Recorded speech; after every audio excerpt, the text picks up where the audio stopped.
Bom, a árvore brônquica, portanto, constitui e integra os pulmões. Mas o que são os pulmões? Tratam-se de órgãos pares, porque nós temos o pulmão direito e o pulmão esquerdo, de natureza elástica, uma vez que este órgão apresenta a propriedade, a capacidade de distensão. Então, durante o processo de inspiração e inalação do ar, ele se distende e durante a expiração ele retorna ao seu tamanho original. E, além disso, os pulmões apresentam uma textura esponjosa, uma vez que seu interior encontra-se repleto de ar. Onde está localizado este órgão? Ele se localiza, então, no interior da caixa torácica, também designada como tórax, constituída pelas vértebras torácicas, costelas, cartilagem costal e externo, e essa caixa torácica ela vai ser delimitada caudalmente pelo diafragma, que é uma musculatura que também vai estar implicada nos movimentos respiratórios. Bom, assim como acontece com o coração, se vocês lembrarem lá da aula de anatomia do sistema circulatório, os pulmões também encontram-se revestidos por uma película de tecido conjuntivo que se organiza formando duas camadas. Nós temos uma camada mais interna, que se encontra em íntimo contato com o pulmão, que é designada de pleura visceral, e uma camada desse tecido mais externa, designada como pleura parietal. Entre a pleura visceral e a pleura parietal vai ocorrer um espaço chamado de cavidade pleural, que é preenchida por uma fina camada de líquido, designado de líquido pleural, que tem como função possibilitar o deslizamento do pulmão durante os movimentos respiratórios de inspiração e expiração, evitando assim qualquer aderência desse órgão na cavidade torácica, o que prejudicaria a respiração. Então, nessa imagem ilustrativa que encontra-se no canto inferior esquerdo do slide, vocês conseguem visualizar a pleura visceral mais interna e a pleura parietal mais externa.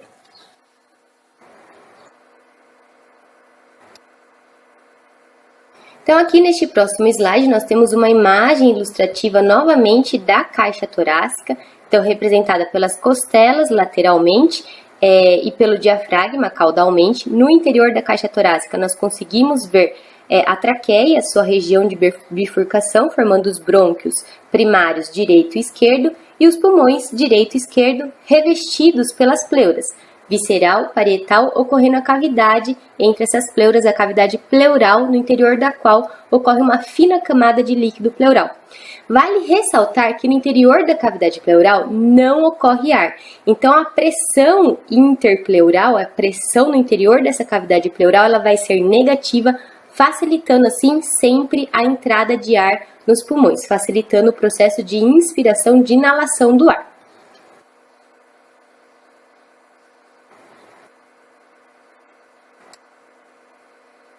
Vale ressaltar que, dentro da caixa torácica, entre os pulmões direito e esquerdo, ocorre um espaço designado como espaço mediastino, onde se encontram localizados o coração, grandes vasos como artéria aorta, veia cava, além do esôfago e da traqueia.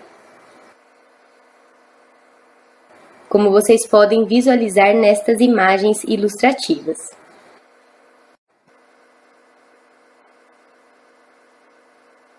Bom, e o tecido pulmonar, gente, ele é constituído basicamente pelos alvéolos pulmonares, que correspondem a minúsculos sacos aéreos, em cujas suas paredes vão ocorrer 3 tipos celulares. Nós temos os pneumócitos tipo 1, pneumócitos tipo 2 e macrófagos. Os pneumócitos tipo 1 estão implicados no processo de hematose, ou troca gasosa por difusão simples, ou seja, é através desses pneumócitos tipo 1 que vai ocorrer o trânsito, o deslocamento, a passagem de gases a favor do seu gradiente de concentração.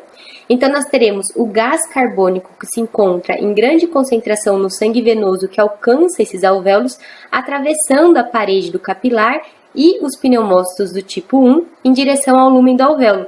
E, ao contrário, o oxigênio que se encontra no ar inalado no interior do lúmen dos alvéolos atravessa os pneumócitos tipo 1 e a parede dos capilares, alcançando a corrente sanguínea.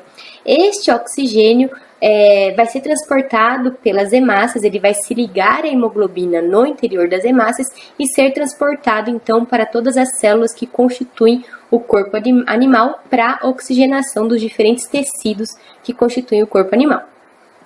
Em alternância com os pneumócitos tipo 1, nós temos os pneumócitos tipo 2, que tem como função a produção de um surfactante, que é depositado no interior dos alvéolos e tem como função reduzir a tensão superficial, evitando assim o colapso, o colabamento desses alvéolos durante o processo de expiração. Ou seja, na expiração, o lumen dos alvéolos ele reduz, digamos que ele tende a se fechar, mas a presença desse surfactante no interior dos alvéolos possibilita que posteriormente esses alvéolos retornem ao seu diâmetro, ao seu tamanho original no processo de inspiração.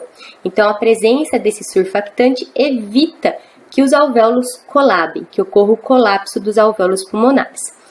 No interior dos alvéolos também ocorrem macrófagos, que são células de defesa que estão implicadas no processo de fagocitose de qualquer agente estranho que possa adentrar o sistema respiratório. E externamente, esses alvéolos eles vão estar revestidos pelos capilares, que são os vasos sanguíneos de menor diâmetro em cujas paredes ocorrem basicamente células endoteliais, e os capilares vão estar implicados então em possibilitar o acesso, o trânsito do sangue venoso e do sangue arterial a nível dos alvéolos pulmonares. Então é através da parede dos capilares que também vai ocorrer a troca gasosa juntamente com a ação dos pneumócitos tipo 1. Então, nestas imagens que constam aqui neste slide, vocês conseguem visualizar os pneumócitos tipo 1, tipo 2, constituindo a parede dos alvéolos pulmonares.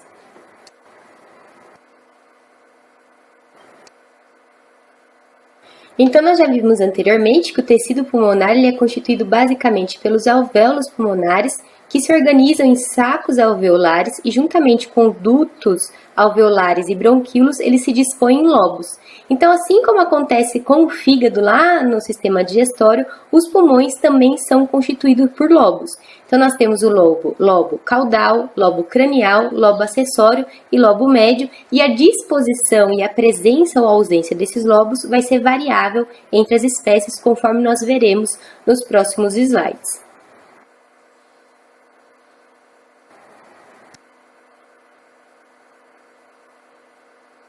Então, aqui nós temos o pulmão de um cão, nós temos então o pulmão direito e o pulmão esquerdo, ambos, tanto esquerdo quanto direito, apresentam os lobos cranial e caudal. A diferença é que do lado esquerdo, o lobo cranial esquerdo encontra-se subdividido em duas porções. Nós temos a parte cranial e a parte caudal.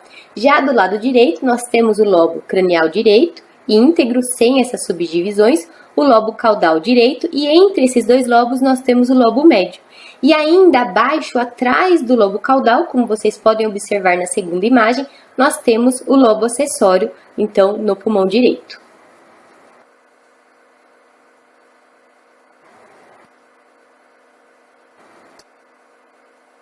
Aqui nós temos o pulmão de um suíno, que é similar ao pulmão de um cão, de um carnívoro. A diferença, na realidade, é a proporção, o aspecto anatômico do pulmão, mas nós temos do lado esquerdo, o lobo cranial e caudal, sendo que o lobo cranial esquerdo encontra-se subdividido na parte cranial e caudal, enquanto que do lado direito nós temos o lobo cranial direito íntegro, sem subdivisões, o lobo caudal direito, entre eles nós temos o lobo médio, e abaixo do lobo caudal direito nós temos também o lobo acessório. Então, a disposição dos lobos no pulmão do suíno é similar à do pulmão do cão que nós vimos no slide anterior.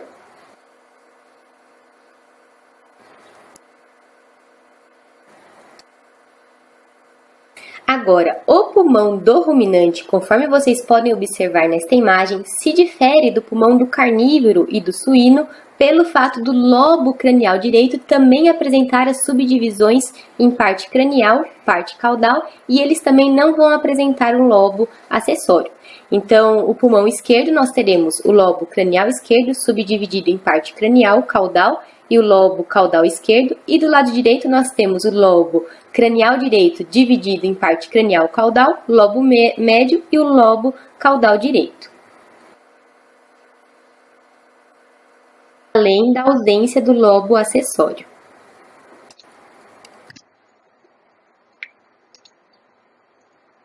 Agora, já no equino, o pulmão do equino se caracteriza pelo fato dos lobos craniais, tanto esquerdo quanto direito, não apresentarem as subdivisões e ele também não tem um lobo médio. Então, como vocês podem observar, no pulmão esquerdo nós temos lobo cranial, lobo caudal, no pulmão direito nós temos lobo cranial, lobo caudal e o lobo acessório atrás, abaixo do lobo caudal direito, além da ausência do lobo médio. Então, essas são as particularidades anatômicas dos pulmões das principais espécies de mamíferos domésticos que nós estamos estudando ao longo desta aula.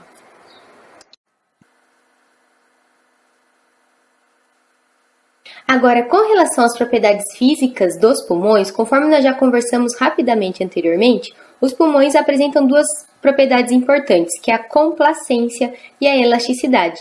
A complacência se refere à capacidade de alteração do volume decorrente de mudanças na pressão intrapulmonar. Então, ela está diretamente relacionada à distensibilidade, ou seja, a capacidade do pulmão sofrer a distensão.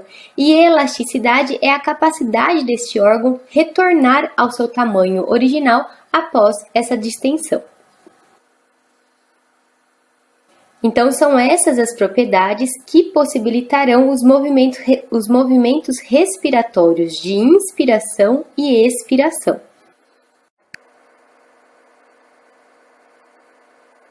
Já no que diz respeito à mecânica da ventilação, a entrada e saída do ar dos pulmões está na dependência da pressão intrapulmonar ou intraalveolar e pressão intrapleural, as quais sofrem influência direta da ação dos músculos diafragma e músculo intercostais, cuja contratilidade e relaxamento está sob o controle do sistema nervoso.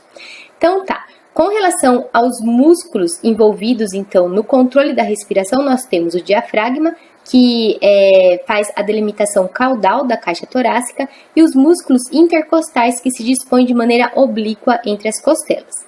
Então, sua contratilidade e relaxamento vai possibilitar a alteração da pressão intraalveolar pulmonar, favorecendo a entrada ou saída do ar. Lembrando que o controle da respiração, ele é realizado pelo sistema nervoso autônomo em especial. Além da pressão intraalveolar, que pode variar de negativa a positiva, nós temos também a pressão intrapleural, que nós já conversamos anteriormente, que é a pressão no interior da cavidade pleural, que ela sempre vai ser negativa. Então, ela pode ser mais ou menos negativa, mas ela sempre vai ser negativa. E essa pressão intrapleural, na realidade, ela possibilita que o pulmão fique sempre inflado, que os alvéolos fiquem sempre abertos, ou seja, ela impede um colapso pulmonar, favorecendo assim os movimentos respiratórios. Agora, quem vai determinar a saída ou entrada de ar vai ser a alteração da pressão no interior dos alvéolos, ou seja, a alteração da pressão intraalveolar ou intrapulmonar, que ela pode variar de negativa ou positiva. E a alteração dessa pressão vai estar diretamente relacionada com os movimentos de contração e relaxamento desses músculos diafragma e intercostais. Tá, mas quem que controla a nossa frequência respiratória? Então, ela é controlada, na realidade, pelo nosso sistema nervoso central. Então, lá no tronco encefálico, mais especificamente no bulbo, ocorre o que nós chamamos de centro do controle respiratório. Nessa região vão existir receptores que conseguem captar variações da concentração de gás carbônico sanguínea, enviando estímulos para alterar a nossa frequência respiratória através do aumento, por exemplo, da contratilidade do músculo diafragma e intercostais, os quais, consequentemente, vão alterar a pressão intraalveolar ou intrapulmonar. Vale ressaltar ainda que a manutenção, o controle da frequência respiratória é determinado, portanto, pelo sistema nervoso autônomo. No entanto, como o diafragma e os músculos intercostais são músculo estriado esquelético, nós conseguimos ter uma certa autonomia sobre esses músculos em determinados momentos. Como, por exemplo, quando nós estamos sob apneia, nós conseguimos controlar o processo de inspiração e expiração até um certo limite, quando então o nosso centro respiratório assume o controle respiratório, alterando nossa frequência respiratória.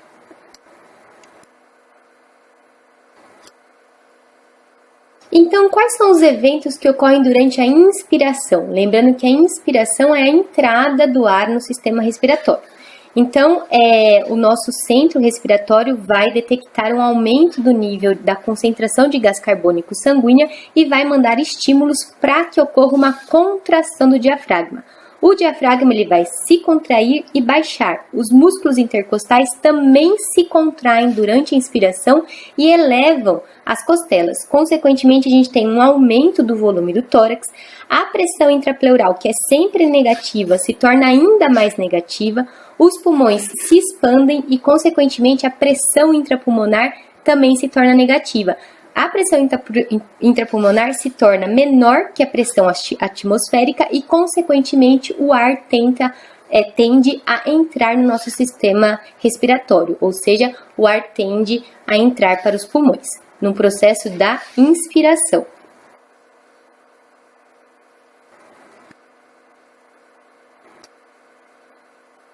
Agora, na expiração, ocorrem os eventos contrários ao da inspiração. Então, nós temos o relaxamento do diafragma, o diafragma relaxa e sobe, os músculos intercostais relaxam e, consequentemente, as costelas retomam a sua posição. Como consequência desse relaxamento muscular, nós temos uma redução do volume do tórax. A pressão intrapleural, que já é negativa, torna-se menos negativa, os pulmões retraem, a pressão intrapulmonar se torna positiva, ou seja, maior do que a pressão atmosférica, forçando então que o ar que está no interior dos alvéolos seja expelido, ou seja, saia dos pulmões em direção ao ambiente externo.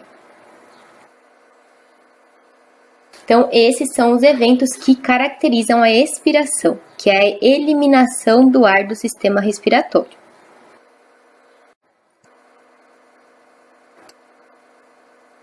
Vale relembrar que quando nós falamos sobre respiração, existem dois tipos de respiração, a respiração celular e a respiração pulmonar. A respiração celular ocorre no interior das células, mais especificamente no interior das mitocôndrias, onde na presença do oxigênio ocorre a oxidação de um substrato energético, gerando energia que vai ser utilizada para a realização das demais atividades celulares e como resíduo gás carbônico e água, sendo que o gás carbônico vai ser eliminado do organismo por meio da respiração pulmonar.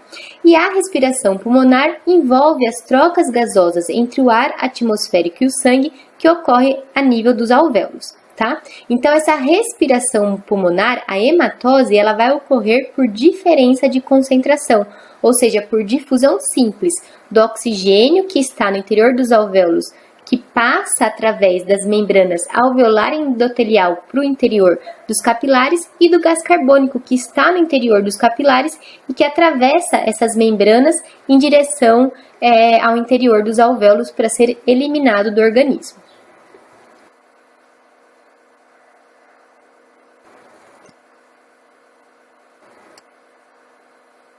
Lembrando que a frequência respiratória ela é controlada pelos centros de controle respiratório que ocorre lá no bulbo do tronco encefálico, onde existem receptores que conseguem captar o nível de concentração de gás carbônico sanguíneo. Quando essa concentração de gás carbônico no sangue aumenta, seja por exercício ou por estresse, esses centros respiratórios mandam um sinal, um impulso para que o diafragma e os músculos intercostais aumentem sua contratilidade e relaxamento, aumentando assim a frequência respiratória. Vale ressaltar que esses centros de controle respiratórios que ocorrem no bulbo, eles ocorrem próximos aos centros de controle cardiovascular. Exatamente. Embora no coração existam os nodos sinoatrial e atrioventricular, onde ocorrem células autoexcitáveis capazes de determinar a ritmicidade do batimento cardíaco, no sistema nervoso central, especificamente no bulbo, também ocorre o centro de controle cardiovascular, que vai determinar a intensidade desse batimento cardíaco, ou seja, a frequência cardíaca. E esses dois centros, o centro de controle respiratório e o centro de controle cardiovascular, no bulbo, eles encontram-se integrados, de modo que o aumento da frequência respiratória também está relacionado com o aumento da frequência cardíaca, uma vez que quando aumenta-se a frequência respiratória, quando aumenta-se a necessidade de trocas gasosas, o sangue precisa também circular numa velocidade maior, então precisa ocorrer um aumento da frequência cardíaca. Então, esses dois centros de controle respiratório e controle cardiovascular ocorrem de maneira integrada no bulbo, lá no tronco encefálico, constituindo o sistema nervoso central.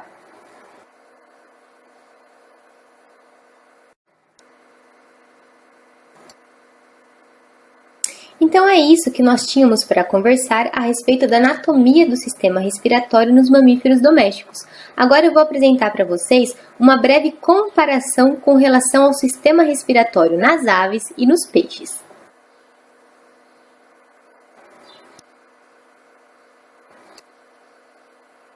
A começar então pelas aves. Então as aves se caracterizam por apresentar uma cavidade celomática, ou seja, um compartimento único para todos os órgãos, diferente do que acontece nos mamíferos domésticos, em que nós temos a cavidade torácica e a cavidade abdominal separadas pelo diafragma.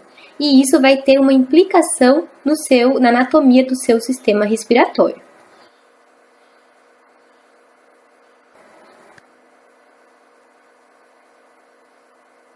Além disso, gente, outro detalhe interessante é que as aves apresentam a siringe, que é um órgão fonador localizado na extremidade distal da traqueia, próxima à sua ramificação em brônquios. No interior dessa siringe ocorrem membranas vibratórias que emitem som, quando o ar passa, possibilitando então o poder do canto, o poder de cantar a maioria das aves. Esses brônquios, por sua vez, vão se dirigir aos pulmões. As aves apresentam dois pulmões, só que diferente do que acontece nos mamíferos domésticos, cujos pulmões são flexíveis, distendíveis, nas aves, esses pulmões eles são rígidos, ou seja, apresentam um volume fixo, não alteram o seu volume.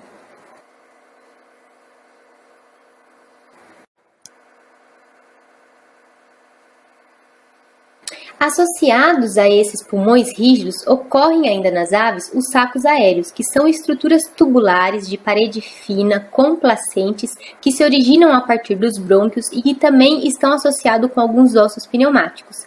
Esses sacos aéreos eles estão implicados na recepção e movimentação do ar. Na realidade, eles exercem a mesma função do pulmão nos mamíferos domésticos, uma vez que as aves não apresentam diafragma e apresentam os pulmões rígidos.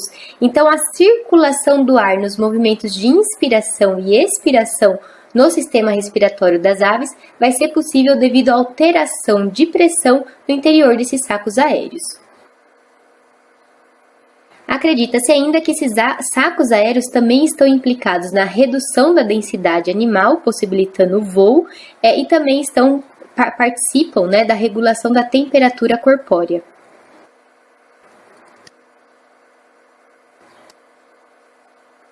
Então, aqui neste slide, nós estamos exemplificando o que foi dito anteriormente. Então, também ocorrem divertículos, que são extensões desses sacos aéreos no interior de ossos pneumáticos, e esses divertículos eles não estão implicados na respiração. Na realidade, eles têm relação com a redução da densidade do corpo animal, favorecendo o voo, e também podem estar relacionados com a regulação da temperatura corporal.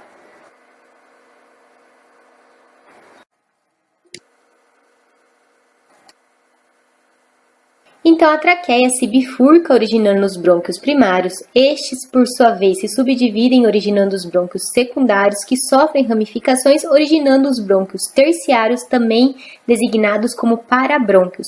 E dos parabrônquios surgem o que nós chamamos de capilares aéreos, que são tubos extremamente finos no interior do qual ocorre circulação do ar. E em íntimo contato com esses capilares aéreos ocorrem os capilares sanguíneos. Então, a hematose, a troca gasosa, vai ocorrer nesta região dos capilares aéreos. Lembrando que nas aves, diferente dos mamíferos domésticos, as aves então não apresentam alvéolos. No lugar dos alvéolos, vai ocorrer a hematose nos capilares aéreos.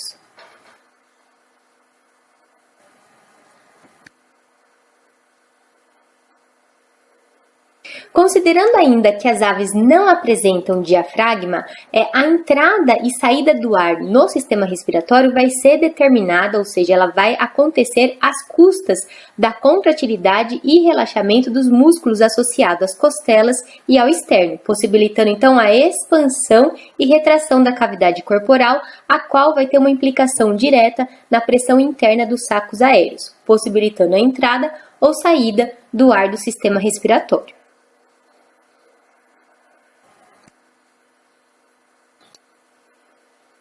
Então, gente, considerando as peculiaridades anatômicas do sistema respiratório das aves, como que se dá, então, a mecânica da ventilação nas aves? Então, por contratilidade muscular e alteração da pressão interna dos sacos aéreos posteriores, ocorre a inalação, a entrada de ar oxigenado que vai inicialmente para esses sacos aéreos posteriores. Os sacos aéreos, eles têm uma comunicação direta com os parabrônquios. Então, desses sacos aéreos posteriores, o ar oxigenado passa pelos parabrônquios.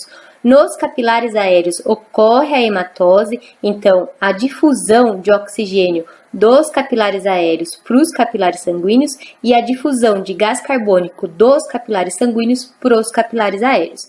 E daí agora o ar rico em gás carbônico passa pelos sacos aéreos anteriores e desses sacos aéreos anteriores, esse ar rico em gás carbônico vai ser expelido, ou seja, eliminado do organismo, do corpo animal. Então, esses são os principais aspectos anatômicos e particularidades do sistema respiratório nas aves. Agora, os peixes se caracterizam especialmente pela respiração branquial, ou seja, que vai ocorrer na região das brânquias. As brânquias correspondem a uma estrutura extremamente vascularizada que encontra-se na base da cabeça do peixe, coberta, protegida por uma estrutura óssea chamada diopérculo, e o que acontece é que a água rica em oxigênio entra pela boca do peixe e sai por essa região das brânquias. E é nessa região das brânquias que vai ocorrer a troca gasosa, ou seja, a hematose, por meio de difusão simples. Então, ocorre a absorção do oxigênio que encontra-se na água e a eliminação do gás carbônico. Então, nós dizemos que esse fluxo de ar, ele vai ser unidirecional.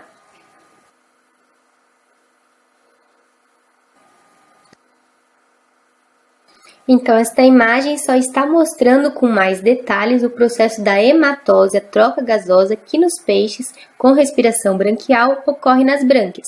Então, a água contém oxigênio, entra pela boca e passa pelas brânquias, onde ocorre essa troca gasosa por difusão.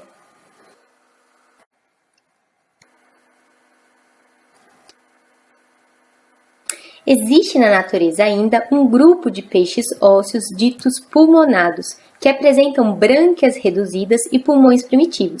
Esses peixes eles podem ser pulmonados facultativos ou obrigatórios. Facultativos é quando eles realizam a respiração branquial na presença de água e pulmonar na ausência de água, enquanto que os pulmonados obrigatórios são aqueles que realizam apenas a respiração pulmonar da mesma forma como acontece nos mamíferos domésticos. E esses peixes ósseos também apresentam a bexiga natatória, que corresponde a um órgão, uma vesícula onde ocorre acúmulo do ar, e ela está implicada na realidade mais na flutuabilidade desses peixes, porém, algumas evidências demonstram que ela também pode estar relacionada à respiração, ou seja, hematose por difusão simples. Então, estas são algumas das particularidades anatômicas do sistema respiratório nos peixes, de maneira bem breve. É isso, espero que não tenham restado dúvidas e eu me coloco à disposição.